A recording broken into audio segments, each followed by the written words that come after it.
పోతూ ఉంటున్నారు, నడి వయస్కులు పడిపోతూ ఉంటున్నారు. అంత మాత్రమే కాదు గాని చిన్న వయసు దాటిన తర్వాత హై స్కూల్ స్టేజ్ లో ఉంటున్నటువంటి బిడ్డలు కూడా పడిపోతున్నటువంటి స్థితిని మనము కనుగొంటూ ఉంటున్నాం. ఎందుచేతనగా శరీర కోరిక ప్రతి మనుషుడికి ఉంటుంది.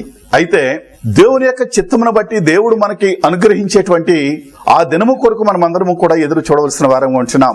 ఎందుచేతనగా శరీరాశ, నేత్రాశ, జీవపు డమ్మము మనుషుడికి ఉండొచ్చు, కానీ ప్రతిదానికి కూడా హద్దు అంటూ ప్రభువు పెట్టినాడు.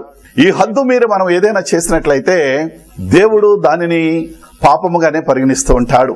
మరి పరిశుద్ధ లేఖన భాగంలో మనం చూసినట్లయితే న్యాయాధిపతుల గ్రంథములో చక్కటి యవనములు ఉంటున్నటువంటి సంసోన్ అనేటువంటి యవనస్తుడిని మనం చూడగలము.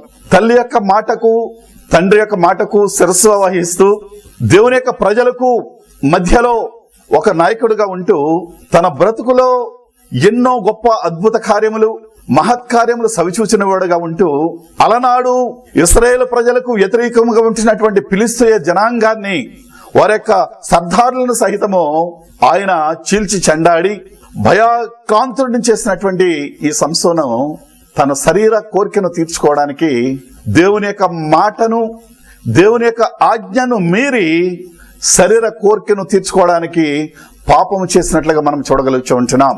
ఇదే పరిశుద్ధ గ్రంథంలో న్యాయాధిపతుల గ్రంథము 16వ అధ్యాయము 16వ వచనాన్ని మనము ధ్యానించినట్లయితే సంసోను యొక్క జీవిత చరిత్ర మనము మరి నేర్చుకున్నటువంటి వారము. దీనిలో ఉన్నటువంటి సత్యాన్ని మరోసారి మనం జ్ఞాపకం చేసుకోవాలని మీకు తెలియజేస్తూ ఉంటున్నాను. ఎందుచేతనగా మరి దెలీలా అనేటువంటి ఆ యవన ప్రాయంలో ఉంటున్నటువంటి ఆ స్త్రీ సంసోను యొక్క బల శౌర్యములు ఏమిటి, నీలో దాగి ఉన్నటువంటి బలము ఏమిటి, నీలో ఉన్నటువంటి రహస్యము ఏమిటి, నువ్వు సర్దారులను సహితము చీల్చి చెండాడుతూ ఉంటున్నావు, సింహపు నోళ్లను సహితము పెకలించి నువ్వు దానిని చీల్చినటువంటి వాడవు. అంత మాత్రము కాదు, నక్కల యొక్క తోకలను దివిటీలను కట్టి ఫిలిష్తీయుల యొక్క పంట పొలాలతో సహితం నువ్వు నాశనము చేసినటువంటి వాడవు. నీలో అంత బలము ఎక్కడి నుంచి వచ్చింది, నీ బలమేమిటో నాకు చెప్పవా అని ఆ ప్రియుడితో అన్నప్పుడు అనేక సార్లు లాలన పాలన చేసి ఆయనలో ఉన్నటువంటి శక్తిని ఏమిటి అని తెలుసుకోవాలని దెలీలా ఎన్నోసార్లు ప్రయత్నం చేసింది. అయితే నా ప్రియ స్నేహితులారా, సంసోను శరీర కోరిక తీర్చుకోవడానికి అలవాటుతో తన యొక్క ఆశను, తనకు ప్రియురాలు యొక్క ఆశను భంగము చేయకూడదు అని ఆయన తనలో ఉన్నటువంటి బలశక్తిని నిరూపించుకోవడం జరిగింది. నా యొక్క తల్లిదండ్రులు నాజీరు చేయబడినటువంటి నాకు ఎప్పుడూ కూడా నా తలలో మంగళ కత్తి పెట్టలేదు కాబట్టి ఒకవేళ ఎవరైనా గాని నాకు గాని క్షౌరము చేయించినట్లయితే నాలో ఉన్నటువంటి బలమంతా కూడా తొలగిపోతుందని తన ప్రియురాలుతో చెప్పినప్పుడు దెలీలా వెళ్ళి ఆ యొక్క సర్దారులకు సంసోనులో ఉన్నటువంటి ఆ శక్తి ఏంటో మరి తెలియపరిచినప్పుడు ఫిలిష్తీయుల యొక్క సర్దారులు వచ్చి సంసోనును పట్టుకొని తనకు క్షౌరము చేయించి తనలో ఉన్నటువంటి బలమునంతటిని కూడా తీసివేసినప్పుడు దేవుని యొక్క మహిమ ఆయనలో నుండి వెడలినట్లుగా మనం చూడగలిచి ఉంటున్నాం. మన శరీరముతో ఉంటున్నటువంటి మనము మొట్టమొదటిగా మన ఆదిపితరులైనటువంటి ఆదాము హవ్వలు పడిపోయినటువంటి శరీర కార్యములను బట్టి మనం చూసాము. రెండవదిగా సంసోను బలాఢ్యుడైనటువంటి వాడు, ఆత్మీయ జీవితంలో ఎదుగుతున్నటువంటి వాడు, తల్లిదండ్రుల యొక్క ప్రేమలో అభివృద్ధి చెందుతున్నటువంటి వాడు. అంత మాత్రము కాదు గాని దేవుని యొక్క ఆజ్ఞను మేరకోహణగా బ్రతికినటువంటి వ్యక్తి ఈ విధమైనటువంటి స్థితిని బట్టి తొడబడినట్లుగా, తొలగిపోయినట్లుగా మనం చూడగలుగుతూ ఉంటున్నాం. కాబట్టి నా ప్రియ స్నేహితులారా, ఆహార విషయంలో మనము పడిపోతున్నామా, శరీర విషయంలో మనం పడిపోతున్నామా, ఏ స్థితిలో మనం పడిపోతున్నామో మనం జ్ఞాపకం చేసుకోవాలని మీకు మనం చేస్తూ ఉంటున్నాను. మూడవదిగా మనము చూసినట్లయితే ప్రతి మనుషుడు కూడా లోకంలో జన్మించిన తర్వాత ధనాన్ని సంపాదించుకోవాలనేటువంటి ధనాపేక్ష కలిగిన వాడుగా ఉంటున్నాడు. ధనాన్ని సంపాదించుకోవచ్చు, మీరు పరదేశం వెళ్ళొచ్చు, ధనాన్ని కూడగట్టుకోవచ్చు, మీరు ఉన్న స్థితిలోనే ఉండి ధనాన్ని కూడగట్టుకోవచ్చు. అంత మాత్రమే కాదు, మంచి ఉద్యోగం చేసి మీరు ధనాన్ని కూడగట్టుకోవచ్చు. మీరు ఎంత ధనము సంపాదించినా ప్రభు అంటూ ఉంటున్నాడు, మీరు పరలోకపు ధనాన్ని సంపాదించుకోండి, ఇహలోక సంబంధమైనటువంటి ధనము చిమ్మిట్లు కొట్టివేస్తాయని ప్రభువు తన మాటలలో, లేఖనాలలో చెప్తూ ఉంటున్నాడు. అయితే ధనాశ లేనటువంటి మనుషుడు లోకంలో ఎవరు కూడా లేనే లేరు. ప్రతి ఒక్కరికి కూడా ధనము కావాలి. ఏది కావాలి అన్నా ధనాన్ని మనం సంపాదించుకోవాలి. కానీ ఈ ధనము మనం ఏ విధంగా సంపాదించుకోవాలి అంటే ప్రతిదీ కూడా మనం కష్టించి పని చేసుకుని మన కుటుంబాన్ని పోషించుకునేటువంటి వారముగా ఉండాలి. కష్టించి పని చేసుకుని మన బిడ్డలను చదివించే వారముగా ఉండాలి. కష్టించి పని చేసినటువంటి ధనముతో మనం దినాహారం తినేటువంటి వారముగా ఉండాలి. కానీ మన పరిశుద్ధ గ్రంథంలో మనము గాని జ్ఞాపకం చేసుకున్నట్లయితే మత్తయి సువార్త 27వ అధ్యాయము 3వ వచనంలో ఈ విధంగా వ్రాయబడి ఉంది. అప్పుడు ఆయనను అప్పగించిన యూదా ఆయనకు శిక్ష విధింపబడగా చూచి పశ్చాత్తాపపడి ఆ 30 వెండి నాణెములు ప్రధాన యాజకుల యొద్దకు పెద్దకుల యొద్దకును మరలా తెచ్చి, నేను నిరపరాధ రక్తమును అప్పగించి పాపము చేస్తానని చెప్పాను. వారు దానితో మాకేమి, నీవే చూచుకోమని చెప్పగా అతడు ఆ వెండి నాణెములు దేవాలయంలో పారవేసి పోయి ఉరిపెట్టుకొనేను. ప్రభునందు ప్రియులారా, ధనము సంపాదించాలని ఆశ కలిగినటువంటి ఈ ఇస్కారియోతు యూదా యేసుక్రీస్తుతో 3.5 సంవత్సరములు సహవాసము చేసి యేసుక్రీస్తు చేస్తున్నటువంటి అద్భుతములను సవిచూచిన వాడుగా ఉంటూ, యేసుక్రీస్తు చేస్తున్నటువంటి బోధను వింటూ, ఆయన చేసినటువంటి అనేకమైనటువంటి గొప్ప కార్యాలను చూసినటువంటి వ్యక్తి తన యొక్క ఆశను తీర్చుకోవడానికి 30 వెండి నాణెములను కొరకు లోకరక్షకుడైనటువంటి యేసుక్రీస్తును అమ్మివేసినట్లుగా లేఖన భాగంలో మనకి సెలవిస్తూ ఉంటున్నాయి.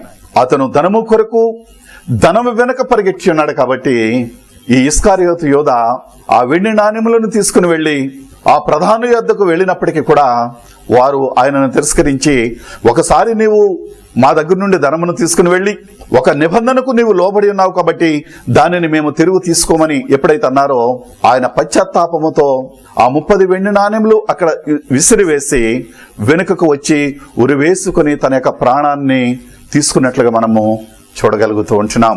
నా ప్రియ దేవుని బిడ్డలారా, లోకరక్షకుడు అనేటువంటి టీవీ కార్యక్రమాన్ని వీక్షిస్తున్నటువంటి మీ అందరూ కూడా పరిశుద్ధ లేఖన భాగంలో ఉంటున్నటువంటి సత్యాలను గ్రహించిన వారై, మన లోకరక్షకుడైనటువంటి యేసుక్రీస్తు వారు మన కొరకు చేసినటువంటి త్యాగము ఎంత గొప్పదో ఒకసారి మీరందరూ ఆలోచించుకొని, పడిపోతున్నటువంటి స్థితి అనగా శరీర విషయంలో పడిపోవడము, ఆహార విషయంలో పడిపోవడము, ధన విషయంలో పడిపోతూ ఈ విధంగా వారి యొక్క విశ్వాస జీవితమును భ్రష్ట జీవితముగా మార్చుకుంటున్నటువంటి ఈనాటి విశ్వాసులమని చెప్పుకుంటున్నటువంటి మనము ప్రతి ఒక్కరము కూడా ఇర్మియా గ్రంథంలో సెలవిచ్చిన ప్రకారముగా మనుషులు పడి తిరిగి లేవకుందురా, పడిపోయిన తర్వాత మనుషులు తిరిగి రారా, ఈ మాటను మనం ప్రతి నిత్యము కూడా తలపోసుకొనుచు ఆహార విషయంలో పడిపోయినటువంటి ఆదాము యొక్క స్థితిగతులను, శరీర విషయంలో పడిపోయినటువంటి సంసోను యొక్క స్థితిగతులను, మూడవదిగా యోధా పడిపోయినటువంటి ఆ యొక్క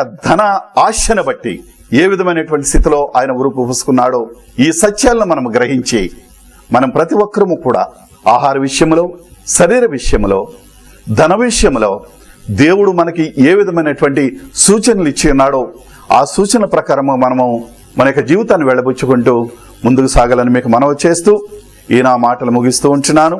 ఈ యొక్క లోకరక్షకుడు అనేటువంటి టీవీ కార్యక్రమం వీక్షిస్తున్నటువంటి మీరందరూ కూడా ప్రభువులో మన యొక్క పాపములను ఒప్పుకొని పరిశుద్ధ లేఖన భాగముల్లో దేవుడు మనకు అనుగ్రహించినటువంటి కృపావరాల ద్వారా మనమందరము కూడా ముందుకు సాగిపోవడానికి ప్రయత్నం చేద్దాం.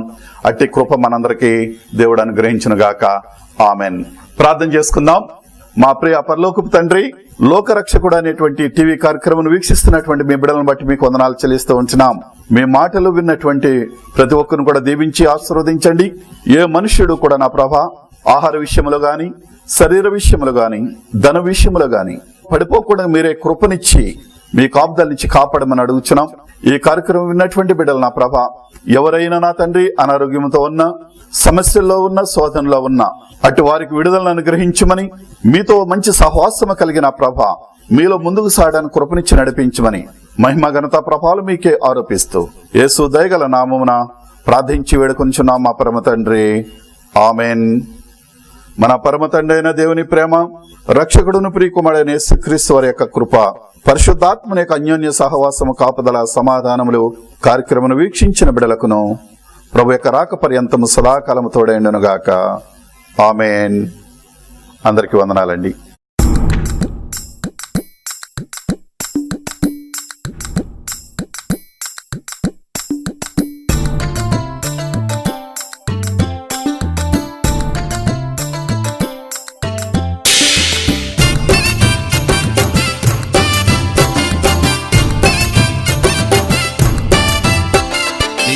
చల్లగుండాలి ఓ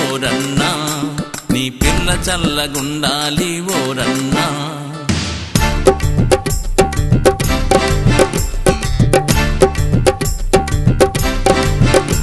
నీ ఇల్లు చల్లగుండాలి ఓరన్నా, నీ పిల్ల చల్లగుండాలి ఓరన్నా.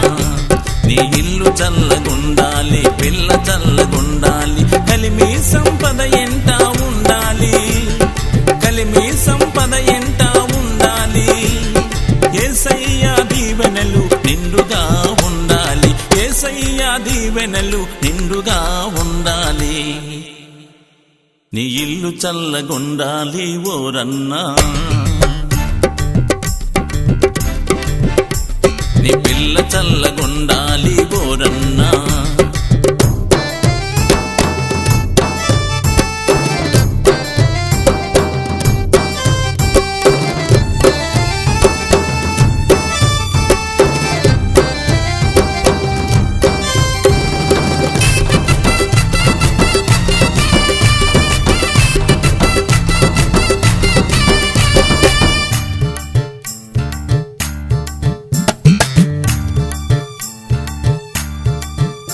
నీ కిటికీలకు కట్టాలి తొగరు దారము, నీ కుడి చేతిలో ఉండాలి దైవ గ్రంథము.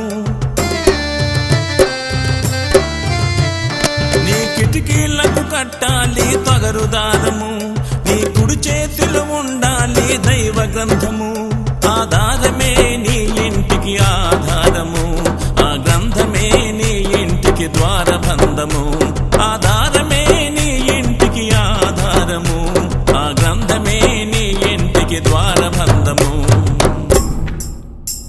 నీ ఇల్లు చల్లగుండాలి ఓరన్నా, నీ పిల్ల చల్లగుండాలి ఓరన్నా. మా address Jesus heels ministries, Holi fire worship, door number 36-79-32 NH5 Kancharapalem, Visakhapatnam 530008. ప్రభువు మిమ్మును దీవించునుగాక. ఆమేన్.